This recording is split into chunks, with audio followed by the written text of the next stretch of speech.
Good morning, everybody. Uneducated Economist here. So, a couple of weeks ago, I had started making videos talking about how I believe the dollar was going to get stronger. And sure enough, that's exactly what started taking place. The dollar started getting stronger right after I started making those videos. Now, I didn't realize that I was calling the bottom in the dollar index at the time, but that seems to be what's occurring. And if you go and you look at like the dollar strength compared to other major currencies out there, you can really see that the dollar is, pretty much working higher against those other currencies. And I knew this was going to happen. See, like a lot of people looked at the Federal Reserve saying, look at all the money printing they're doing and look how, how they're weakening the dollar. They have to weaken it at a pace that is beyond what all the rest of the countries out there are doing. Okay, in order for it to weaken. Otherwise, it's just money printing and you're just going against, a bunch of other currencies that are weakening at the same time. It doesn't do anything. It's just basically working in lockstep together. But what's ended up happening in China is they're starting to move the other direction. And I think the United States has taken notice of that. Now, what's going on in China is for years there was this irrational exuberance that has been pretty much manifesting itself up until this point, and now the government's starting to do something about it. And this is where, like, a lot of people just say, like, you can just go into deficit spending forever, or the deficits don't matter, or debts don't matter. It does matter. It doesn't matter until it does. And this is where we're starting to find the problems, is because they have allowed so much debt to be taken out. So many people have over leveraged themselves. It has gone so far into the economy now that they're trying to do something about it, and defaults are taking place like crazy. So I'm reading on one side where the Chinese government is doing their best to try and tighten up money policy to try and pull some of the liquidity out, because they're worried about, like, the real estate market's going off the charts, the stock market's going off the charts. All these markets are just going crazy as this flood of money is starting to flow into it, and they're trying to pull some of that out. And now you got the problem, because you got over leveraged corporations who are in desperate need of liquidity out there, or even more debt, just to keep themselves going. And when you start taking that debt away or making it harder to get, they can't make their payments, and then they start to crumble. And that's what we're starting to see taking place over there. It's going to happen throughout the entire world. There's no doubt about it. And if they continue to try and I love the way they use the term. They use the term supporting households and businesses. That's what the term is used. Another way of saying that is that we will allow households and businesses to continue to go into debt. That's another way of saying it. Supporting households and businesses, or allowing them to go into debt. That's what, the Fed thinks is the same thing. Those are synonymous.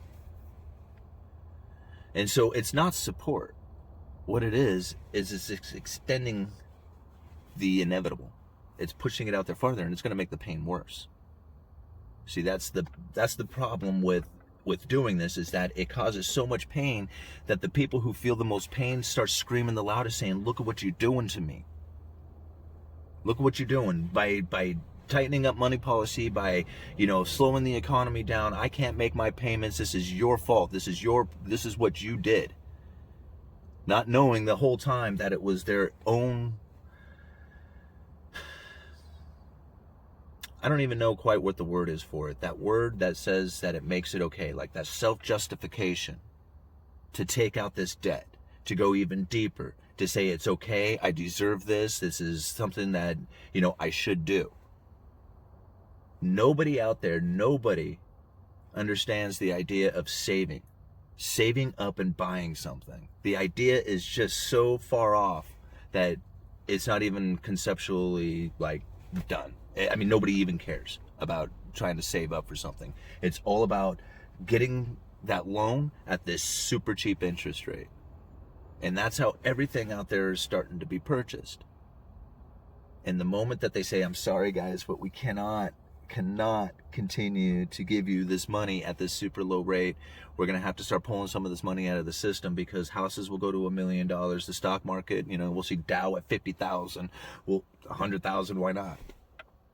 I mean, think about it like this, guys. 2008, the financial crisis, we saw the Dow go down to like around 6,000. Went from 6 to 12 to 24. Here we are at 30. If we were to experience anything like we did from there, from the 2008, like say, hey, right now I want to put my money into the stock market and get some sort of return like I experienced from 2008, you would have to see the Dow go from 30 to 60 to over 100,000 to get the same return. Does that seem like something that's going to happen? Or does it seem more likely that we're going to see a major pullback in the Dow, see like a 50% retracement, and then maybe start again and go from, say, 15 to 30 to 60, and that kind of return?